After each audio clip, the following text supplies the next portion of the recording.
He built an empire to avoid heartbreak. She came into his life with a chef's knife, a fearless smile, and a recipe that ruined his walls. He hired her to save his health, but she just might steal his heart. The Roth estate was silent. Not the peaceful kind of silence, but the kind that hung in the air like a memory. One you couldn't touch or see but still felt everywhere. It wrapped itself around the walls of the sprawling glass and steel mansion on the outskirts of the city, as though the building itself mourned something long lost. Inside, Adrian Roth stood in front of his bedroom mirror, adjusting the cuffs of his charcoal gray suit with surgical precision. He did this every morning. Same routine, same quiet, same expressionless face staring back at him. Not handsome in the obvious sense, Adrian's features were sharp, calculated. A strong jawline and cold, steely eyes that had mastered the art of restraint. In another life, he might have smiled more, laughed, fallen in love. But this life? It had no room for such things. The distant echo of footsteps rang from the corridor, his assistant, Melissa, probably coming to review the day's schedule. He had 6 meetings lined up, a board presentation, 2 investor calls, lunch with the VP of marketing, and a virtual summit. His life was scheduled down to the minute, just the way he liked it. Emotion didn't fit into that schedule. A silver-framed photograph sat face down on his dresser. Not out of accident. He had placed it like that years ago and never bothered to look at it again. Behind the glass was a picture of his family when he was a boy, back when his father still smiled and his mother still came home at night. Back when Adrian thought forever was a promise, not a punchline. He walked past it without a glance. Downstairs, the house echoed with his every step. Despite the luxury, marble floors, high ceilings, minimalist design, there was no warmth in the space. It looked like a catalog home, perfect and lifeless. Adrian liked it that way. Clean. Controlled. No clutter, no surprises. His father's voice echoed in his mind, as it sometimes did when he was alone. Never let them see you weak, son. That's how she destroyed me. Adrian had been just 11 when his mother left. She packed her bags in the middle of the afternoon while his father was at work and Adrian was homesick from school. She knelt beside him, kissed his forehead, and told him she was sorry. She never looked back. Later, they learned she had run off with a millionaire venture capitalist. A man richer, younger, and far more exciting than his aging husband. That betrayal carved something permanent into both Adrian and his father. For Adrian, it wasn't just about love, it was about trust. And trust, in his world, was a liability. By the time he was 18, Adrian had already built and sold his first tech startup. Not for the money, he already had that, but for the control. In business, unlike in relationships, outcomes could be engineered. Risks could be measured. People could be replaced. He built his empire with that logic. Ruthless. Brilliant. Untouchable. But behind closed doors, the truth was simpler. He was afraid. Afraid of being fooled. Afraid of losing control. Afraid of needing someone who could just walk away. So he didn't date. He didn't flirt. He dismissed advances with professional courtesy and cold detachment. Rumors swirled about his sexuality, his preferences, his secrets, but he didn't care. Let them guess. Women had ruined his father. He wasn't going to let them ruin him. Melissa entered the living room, tablet in hand. Your car's ready. I moved your investor call to 11:15 to give you time for your presentation review. Good, Adrian said curtly. He grabbed his keys. No changes to the meal plan. Stick to the nutritionist's orders. Low sodium, high protein, green vegetables. No dairy. Yes, sir. He turned to go, but Melissa hesitated. There's just one thing. The service sent over the list of candidates for the private chef. Your appointment's tomorrow morning to meet the top recommendation. He frowned. Remind me why we need a chef? Because your blood pressure's spiking, your meals are inconsistent, and your nutritionist is about ready to sue us both if you skip another green juice, she deadpanned. Adrian sighed. Fine. Whoever it is, make sure they sign a strict NDA. Already drafted. He nodded and stepped into the waiting elevator. descending into another day of calculated triumphs and hollow victories. Somewhere, buried beneath his expensive suit and bulletproof confidence, the boy who was left behind still lived. He had just gotten very, very good at hiding. But soon, though Adrian didn't know it yet, his carefully built fortress would be cracked open by something far more dangerous than failure. Love. And it would arrive not in a boardroom, not in a headline, but in the form of a woman with a frying pan, a soft voice, and a secret recipe for breaking hearts wide open. The sterile scent of disinfectant clung to the air like static, sharp, and irritating. Adrian Roth sat on the edge of the exam table, his tailored shirt folded neatly on a chair nearby, sleeves of his undershirt pushed up so the doctor could recheck his vitals. His wristwatch, worth more than most people's annual salary, ticked steadily on the tray beside him. He hated this room. The artificial lighting, the two white walls, the smug little posters warning about cholesterol and sodium. He especially hated the silence that came just before bad news. Dr. Camden was in his 60s, old school, the kind of physician who called patients by their first name and didn't sugarcoat anything. Adrian respected him for that. But today, the doctor's eyes lingered too long on the screen, his lips pursed tighter than usual. Adrian broke the silence. Say it. The doctor sighed. Your blood pressure is worse than last quarter. 160 over 105. Adrian blinked once. I've been cutting caffeine. Then I hate to see what it was before. You've dropped weight, which is good, but your cholesterol's still high. You're getting about 4 hours of sleep a night, yes? 5, Adrian lied flatly. 3, according to your watch data. Dr. Camden turned the screen so Adrian could see. Adrian's own body stats glared back at him like a hostile acquisition report. Erratic heart rate, inflammation markers, vitamin deficiencies. A perfect storm in an expensive suit. Listen, the doctor said, lowering the screen. I've known you a long time, Adrian. You're smart, disciplined, obsessive, and it's killing you. Adrian's jaw clenched. You've got the body of a 34-year-old man and the cardiovascular system of a 60-year-old executive who drinks whiskey with every meal and eats steak for breakfast. I don't even drink, Adrian said stiffly. No, but you run your company like a war zone and live off protein bars and delivery apps. You can't hack biology, Adrian. This, he gestured to the screen, is the price of stress and neglect. Adrian crossed his arms. Give me a plan. I already did. 6 months ago. The doctor tapped the chart. You ignored it. So now I'm giving you an ultimatum. Either you make serious changes, diet, sleep, physical activity, or we're looking at medication and maybe worse. Adrian stayed silent. Dr. Camden softened, but only slightly. You've got all the money in the world. Use it to stay alive. There was a pause. The doctor added, you need to hire someone to handle your food. Not a meal service. A live-in chef. Someone who can manage this for you. Adrian's eyebrows knit. A chef? Yes. A professional. I'll give your assistant a referral list. You don't need a luxury Instagram chef. You need someone who understands nutrition and consistency. Adrian scoffed. A personal chef living in my home. Sounds invasive. So is a stroke. Silence again. This time, Adrian didn't have a witty response. His gaze drifted back to the screen. His body laid bare in cold numbers and warning signs. He hated it. Hated that his control was slipping, that his body was no longer obeying the rules. He had built his life to avoid mess, avoid weakness. And now his own biology was betraying him. Fine, he said finally. Send me the list.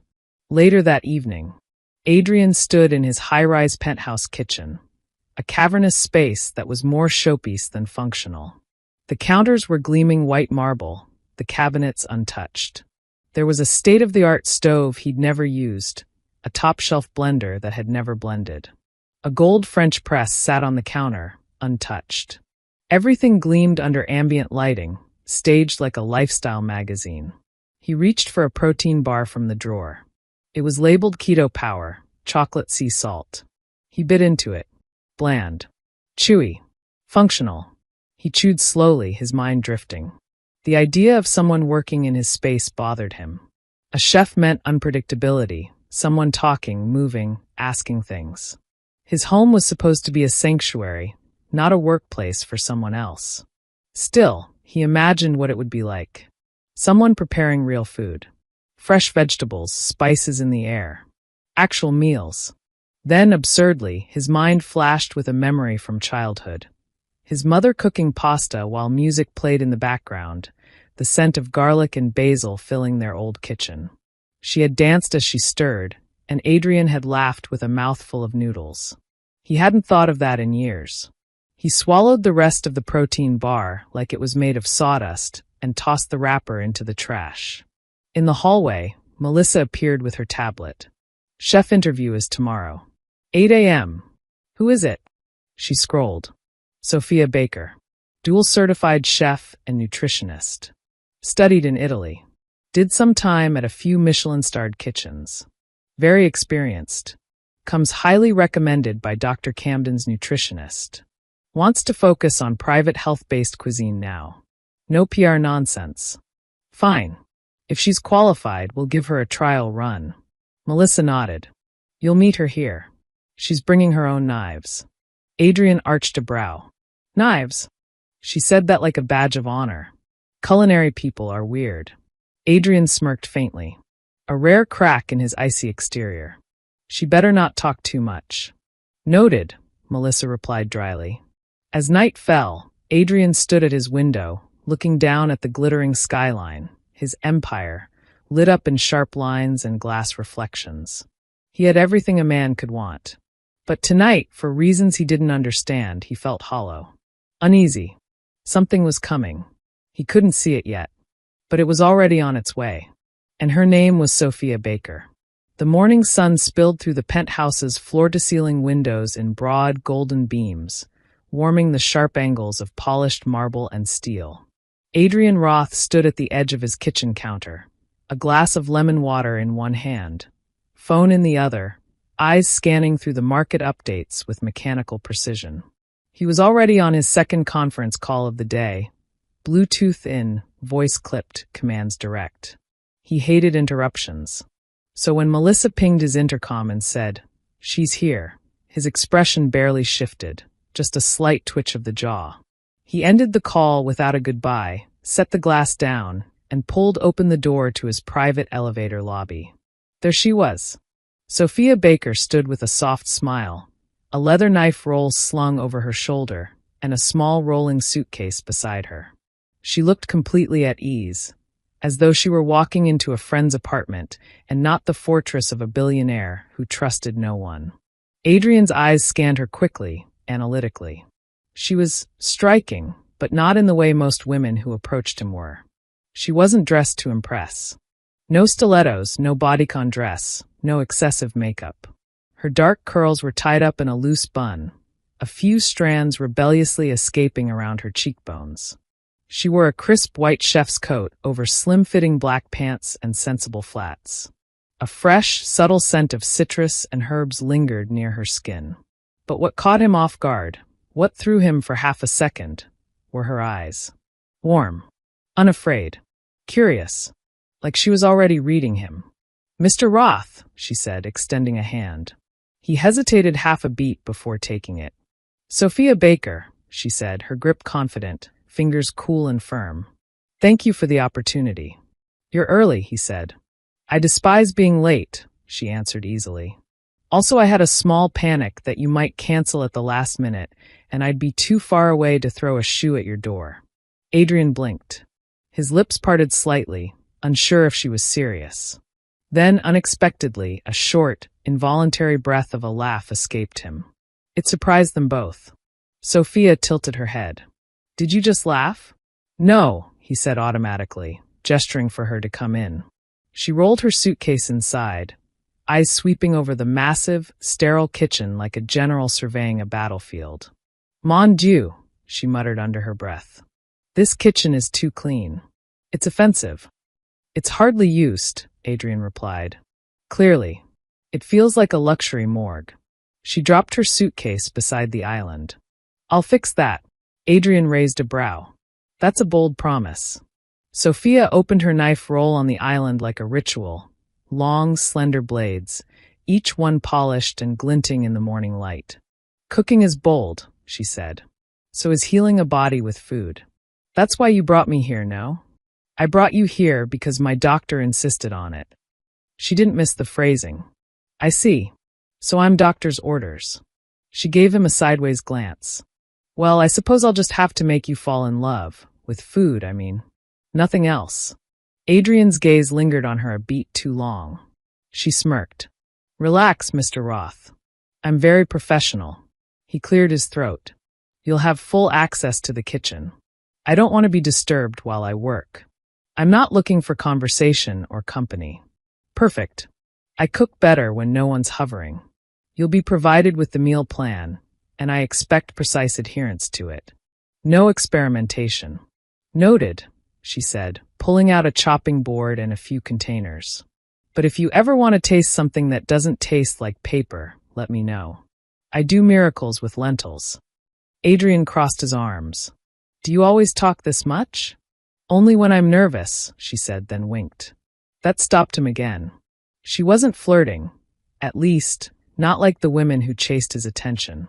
She was just alive, real, and irritatingly comfortable in a space that, until now, belonged solely to him. He watched as she set up. The rhythm of her movements was hypnotic. She unpacked ingredients with care, fresh herbs, organic vegetables, cuts of lean protein sealed in chilled bags. Her hands moved with effortless elegance, organizing without needing to ask where anything was. She opened drawers, glanced at spices, tasted oils. She was assessing him just as much as he was assessing her. You know, she said without looking up, food is the only language the body never forgets. Adrian frowned slightly. What does that mean? It means you can forget a face, a name, even a voice.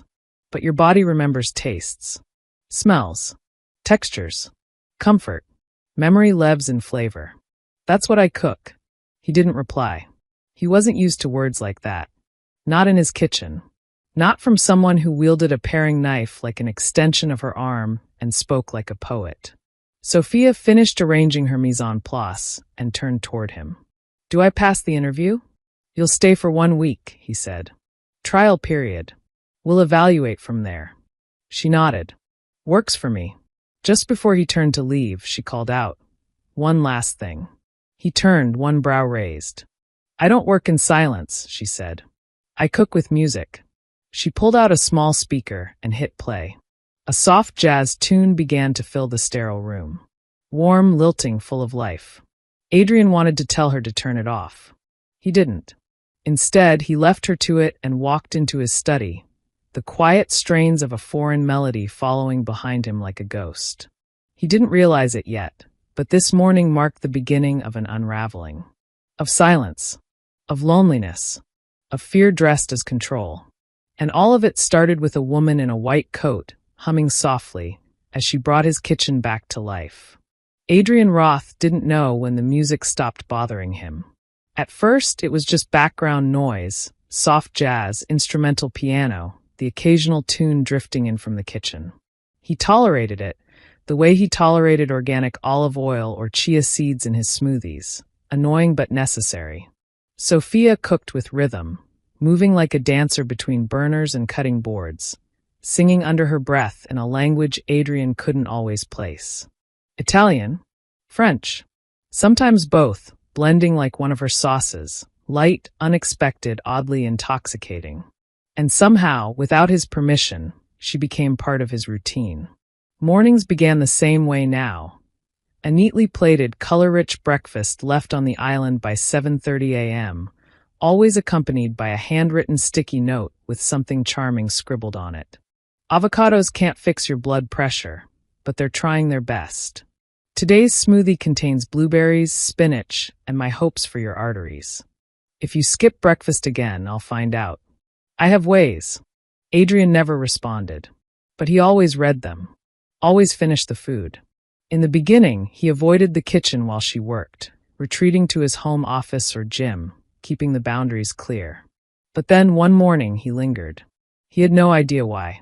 He told himself he was just grabbing water, But Sophia looked up from behind the stove, smiled, and said, "Sit." He didn't sit. But the next day, he stood a little longer.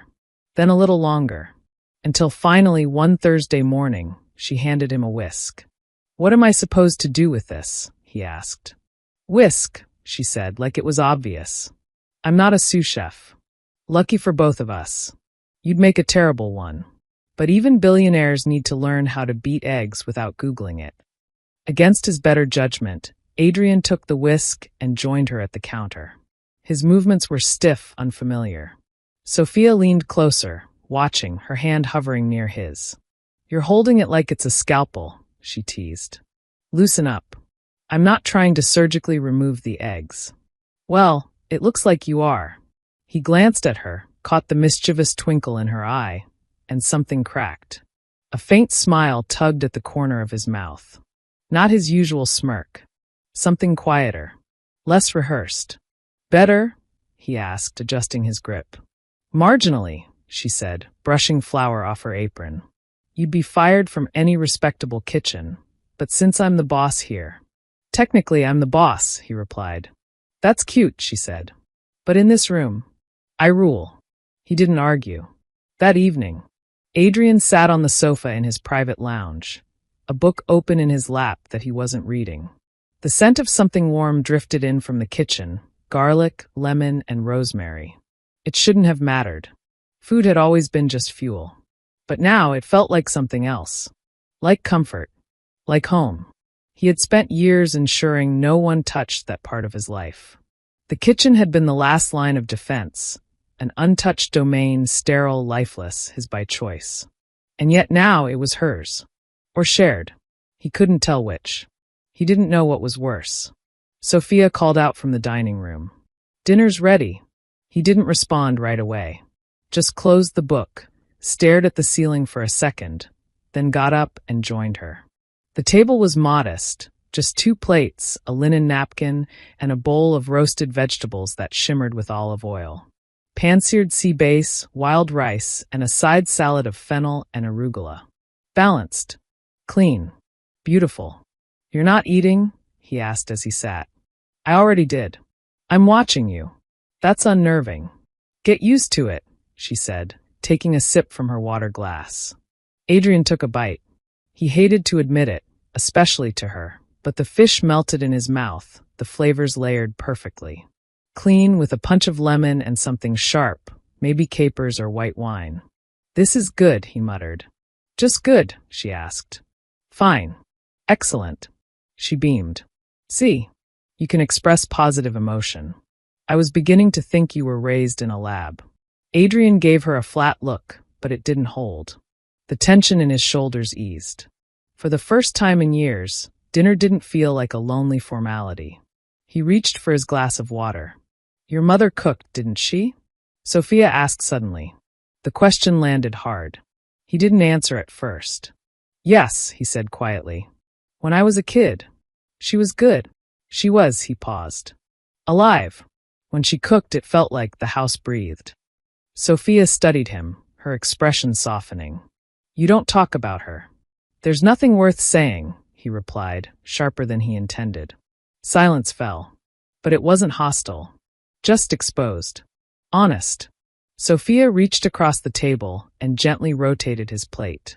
"Eat the vegetables before they get cold. They'll forgive you faster than your past will." He looked at her. And something in his chest, something deep, long buried, shifted. Later that night, Adrian stood at the window again, the skyline blazing beneath him. His reflection stared back, same face, same suit, same empire. But not the same man. He didn't know what it was yet. He didn't have words for it. But the silence in his home no longer felt protective. It felt lacking. And somewhere behind him, in the kitchen still glowing with warm lights and half-empty spice jars, Sophia was cleaning up. Humming. Moving with purpose. And without even touching him, she had already begun to change everything. It was raining. The kind of rain that blurred the skyline, softening the sharp teeth of the city's architecture into shadows behind the glass. Adrian Roth stood in the doorway of his penthouse balcony, arms crossed, watching the downpour bead and roll across the steel railing. His meetings were done. The markets had closed. The usual post-work hum in his chest, the adrenaline rush of having crushed another day, was strangely absent. Instead, he felt restless, empty, unsettled. From the kitchen came the faint sounds of Sophia chopping herbs, something sizzling in olive oil. The warmth from her presence lingered in every corner now. Her rhythms had become part of the house, like she had folded herself into its bones. He turned and walked back inside. "Smells like rosemary and something citrusy," he said as he approached the island. Sophia glanced up from the stove. "Meyer lemon and sea salt. You've developed a nose for herbs." He didn't answer, just leaned against the counter and watched her. Her hands moved swiftly, slicing fennel into whisper-thin shavings. The radio played quietly behind her, Etta James Tonight. Mellow, mournful. "You didn't ask about today's meetings," he said. "I figured if they'd gone horribly, you'd already be yelling at someone." "I don't yell," he said. "You smolder." "It's worse," she replied, smiling. He gave a slight shrug. "They went well. Closed a deal. Then congratulations." She drizzled something dark over a plate, balsamic, maybe, and added a sprig of thyme like it was an afterthought. "You eat wins, but you don't celebrate them." "I don't have time to celebrate. Momentum matters." "Maybe, but so does stillness." Adrian looked at her. She wasn't trying to impress him. She never was. That's what made her different. Everyone in his world performed for him. Employees, investors, even the so-called friends who came to his events. But Sophia? She didn't shrink, didn't play up or down. She existed with full intensity, whether or not he was watching. Which made him want to watch. "Why did you really leave restaurants?" he asked. She stilled. For a moment, the only sound was the rain tapping against the windows. "I burned out," she said softly. "Michelin kitchens are fire and steel. Long nights. Angry egos. Constant pressure. I loved it until I didn't. My father was a chef. I started cooking with him when I was 8. He was obsessed with perfection, but in a gentle way. In restaurants, I tried to cook like him, but somewhere along the line, I forgot what food was supposed to feel like." Adrian was silent. He waited. "He died when I was 22, she continued, voice quiet. "Heart attack. Too many long shifts. Too many cigarettes. I inherited his knives. Not his pace. I promised myself I'd cook in a way that fed people, not systems." "That's why you came here?" Adrian asked. She nodded. "I wanted to cook for someone human again. Someone real. Even if they acted like a robot for the first 2 weeks." He huffed out a faint laugh. "I'm not a robot," he muttered. "No," she said, locking eyes with him.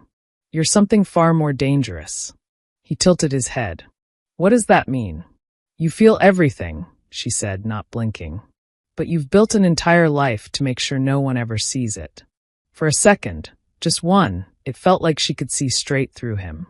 Adrian looked away, jaw tight. He stepped back, the distance between them suddenly too close, too charged. "Dinner will be ready in 10, she said, not pushing. He nodded and walked away. But the conversation stayed with him. All the way to his study. Through the rain. Through the silence. He sat at his desk, staring at nothing, until he reached into the bottom drawer. He hadn't touched the journal in years. It was old, leather-bound, edges frayed from use. His father's handwriting filled its pages, small, neat, unfiltered. Notes, rants, memories. Thoughts scrawled like confessions no one was ever meant to read. Adrian flipped through, eyes landing on a short entry dated 3 years before his father died. "There are things I wish I'd said to her. Things I wish I'd said to him. But the anger made me proud, and the pride made me lonely. I thought I was protecting Adrian from her. I think I was really just trying to protect myself from ever being vulnerable again." Adrian closed the journal slowly. Sophia's voice echoed in his mind. "You feel everything." That night, the power went out. A transformer had blown somewhere in the neighborhood, common enough during late summer storms. The lights flickered once, then died. The hum of the fridge stopped. The music cut off mid-note. Adrian found Sophia in the kitchen, lighting small candles from a drawer she'd clearly prepared in advance. "Does this happen often?" he asked. "Enough that I keep matches nearby," she said, eyes flicking toward him as the soft light bathed her face in amber. He stepped closer. The mood felt different. Quieter. Intimate. "Dinner's still warm," she said. "The stovetop finished just before we lost power." They sat at the island, candles between them, plates steaming gently. Rain painted streaks on the glass behind them. The city, usually glowing in harsh electric light, had gone still. Dim soft. Sophia passed him a bowl of roasted vegetables, her hand brushing his briefly. Neither of them spoke. Adrian took a bite. Then another. He didn't realize how hungry he was until halfway through the plate. "I read something my father wrote tonight," he said, voice low. Sophia looked up. "He said he thought he was protecting me, but he was just afraid of being hurt again." She said nothing, letting the silence hold the weight. "I think I've done the same thing," Adrian admitted. Still, she didn't speak. But her hand reached across the counter, resting gently over his. Not gripping. Not pushing. Just there. Warmth bloomed in his chest, something quiet and unfamiliar. For a moment, he allowed it. Didn't pull away. He looked at her, not just the curve of her mouth, or the way her curls framed her face, but the steady way she saw him. Not Adrian Roth the billionaire. Not the name on Forbes. Just the man beneath the armor. "You're dangerous too," he said softly. "Why?" she whispered. "Because you make me forget why I built the walls." Sophia didn't answer. She didn't need to. In the hush between flickering candles and steady rain, they sat together, closer than they'd ever been. And Adrian's armor, so carefully forged over decades, began to fracture, not from force, but from warmth. The storm had passed, but its echo lingered. The next morning, Adrian woke before his alarm. The city outside was still shrouded in early morning fog, the skyline half erased. The power had returned sometime in the night, but the candles from the blackout still sat on the kitchen island, spent and unlit, silent remnants of a night he couldn't stop replaying. He hadn't imagined it. The warmth of her hand. The soft candlelight flickering between them. The way her eyes didn't flinch when he opened himself. Just the slightest crack, but a crack all the same.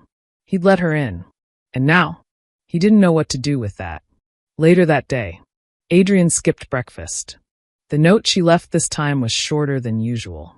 Egg white omelet. Spinach, mushroom, garlic. Still warm. No judgments, just breakfast. He didn't eat it. Instead, he threw himself into work with surgical intensity. Back-to-back meetings, strategy sessions, numbers, projections, power, certainty. The world he could control. He replied curtly to messages, turned down social invitations, declined a board dinner he himself had scheduled. He didn't step into the kitchen all day. Sophia noticed. She always did. That evening, she waited until after dark, until the house fell into its usual silence, then knocked once on the frame of his open study door. Adrian didn't look up. "I'm working." "I noticed." She stepped inside, holding a small tray. Roasted sweet potatoes, grilled salmon, steamed greens. A touch of sea salt. His favorite. "You didn't eat all day," she said quietly. "I wasn't hungry." She placed the tray on his desk and turned to leave. But stopped. "I need to ask you something," she said, voice calm but firm. "Was last night a mistake?" He looked up sharply. Her face was unreadable. Not cold. Not sad. Just open. Waiting. And it shattered something in him.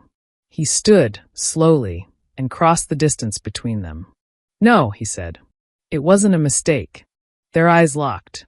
The air pulsed between them, like something alive. "I think about you," he said, voice low and unsteady. "More than I should. I look for you in every room. I wait for your notes. I don't even like smoothies, but I drink them because you made them. I'm not good at this. I don't know what this is. But when you're around, it's like..." He faltered. "It's like I can breathe again," he finished. Sophia blinked. Once. Twice. Then her voice gentle. "You're in love with me." It wasn't a question. And Adrian, flawed, armored, brilliant Adrian, didn't deny it. He just nodded. She stepped toward him, slow, uncertain. Then why are you pulling away? The answer was already coiled inside him like a spring. Because loving someone means giving them the power to destroy you, he said. I watched my father lose everything when my mother left. He became a ghost. I swore I'd never let that happen to me. Sophia exhaled, quiet and long. But I'm not your mother. I know, he said quickly. I know you're not. But the fear doesn't care. It doesn't listen to logic. A pause. You don't trust me, she said softly. I don't trust myself. Silence stretched between them. Heavy. Sad. And then she said the one thing he wasn't ready for. I love you too. The word struck him like a blow. Not painful. Just real. Real in a way that stripped everything bare. And instead of holding her, instead of thanking her, instead of staying, he left the room. He didn't speak. Didn't explain. He just walked out. Hours later, Sophia sat at the kitchen table, still dressed in her white coat, the candles lit again though there was no blackout. Her suitcase was in the hallway. Half-packed. She waited. Hoped. But Adrian didn't come back down. And sometime after midnight, she folded her last shirt, zipped the bag, and placed one final note on the counter. I cooked for your body, but I stayed for your heart. When you're ready to use it, you'll know where to find me. Meanwhile, Adrian stood in the garage, engine idling, one hand gripping the steering wheel like it was the only thing holding him together. He hadn't cried since he was a teenager. But now, in the safety of silence, he pressed his forehead to the leather and exhaled the kind of breath that broke a man open. He had ruined it, not because he didn't feel, but because he felt too much. And he'd never learned how to carry it. The penthouse was quiet again. Not the soothing kind of quiet that came with a successful day or a well-earned rest. This quiet was sterile. Hollow. It wrapped itself around the walls like regret. Sophia was gone. Her suitcase. Her spices. Her handwritten notes. The humming. The music. The clatter of knives and the smell of sautéed garlic in the morning. Gone. The fridge was full of healthy meals in labeled containers, her parting gift, but Adrian hadn't touched them. They were neatly stacked, untouched, like museum pieces. Meals for a man who hadn't yet realized what he was truly starving for. He hadn't gone into the kitchen in 3 days. Adrian sat in his study, blinds drawn, phone buzzing beside him. Unread emails. Meeting reminders. Texts from Melissa asking if he was okay. He wasn't. He didn't know what word described what he felt. Guilt. Fear. Emptiness. Maybe all of them at once. It was like his old self had come crashing back. But now the armor didn't fit right. It pinched at the seams. Scraped against skin that had grown too soft for isolation. He reached again for his father's journal. A different page this time, near the end. You think you're protecting yourself when you walk away. But what you're really doing is rehearsing loneliness. Again, and again, and again, until it becomes your only skill. He closed the book.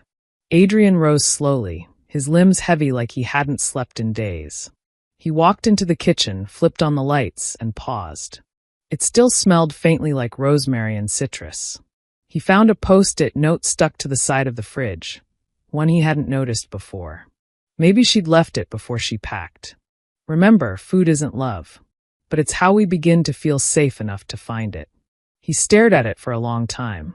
Then, without thinking, he opened a cabinet and pulled out a pan. 1 week later, Sophia Baker walked through her small, sunlit apartment, arms streaked with flour, hair in a messy braid. She had taken a temporary gig teaching a culinary workshop at a community center, just to stay busy. But her heart hadn't stayed behind. It still wandered the halls of a glass penthouse, still flinched at the echo of unsaid words. She hadn't expected to fall in love, and she hadn't expected him to run when she did. But somehow, she still hoped he'd find his way back. There was a knock at the door. She froze. It wasn't delivery. She hadn't ordered anything. Another knock. Slower this time. Sophia walked to the door, opened it. And there he was. Adrian Roth. In jeans and a sweater, no suit in sight. His hair was tousled like he'd run a hand through it too many times. His eyes, sharp and unreadable just weeks ago, were now open. Vulnerable. He was holding a large, clumsily packed Tupperware container. "Hi," he said. She stared at him, stunned. "Adrian." "I cooked," he said. "A beet." "You cooked?" she asked, stunned. "I watched your video on poached salmon," he said, shifting the container awkwardly in his hands. "And I tried to make that thing with the fennel and orange slices. It doesn't look great, but I didn't burn it. I think." Her lips parted, speechless. He took a slow breath. "You were right. I've spent my whole life trying not to feel. But loving you didn't destroy me. Running from it did." He handed her the container like it was a peace offering, or maybe something more sacred than that. "I'm not asking you to forgive me today. I'm asking for one more meal. One more chance. You gave me food, and I learned to feel. Now let me give you something back." Sophia blinked rapidly. "Adrian, I'm in love with you," he said. "And I'm terrified. But I'd rather be terrified with you than safe without you." Silence. Then she stepped aside. He walked in. Later that night, they sat together at her small kitchen table, eating the most uneven, over-limon salmon Sophia had ever tasted. The rice was a little underdone. The fennel was raw. It was the best meal she'd ever been served. He watched her, nervous. "Well," he asked. She smiled, wiped a tear from her cheek. "It's terrible," she said. "But I've never loved anything more." Adrian let out a long breath and finally laughed. A real one. Soft, relieved. And in that tiny kitchen, under dim lights and chipped dishes, they started something new. Not perfect, but real. A final course neither of them had expected, but exactly the one they needed. 6 months later. The penthouse was warm now. The kitchen lived again, jars of spices, music playing, aprons hanging on hooks. 2 sets of knives. 2 coffee mugs side by side in the sink. Sophia chopped basil as Adrian stirred sauce, both of them moving with ease and laughter between them. "I still think your knife skills are tragic," she teased. "I still think your French is made up," he shot back. They kissed over the stove, a taste of garlic and wine between them. Love had found them, not in some grand romantic gesture, but in meals shared, walls lowered, and a single terrifying decision. To stay. We have come to the end of the story. I hope you enjoyed it. Leave a like and subscribe to my YouTube channel for more interesting stories.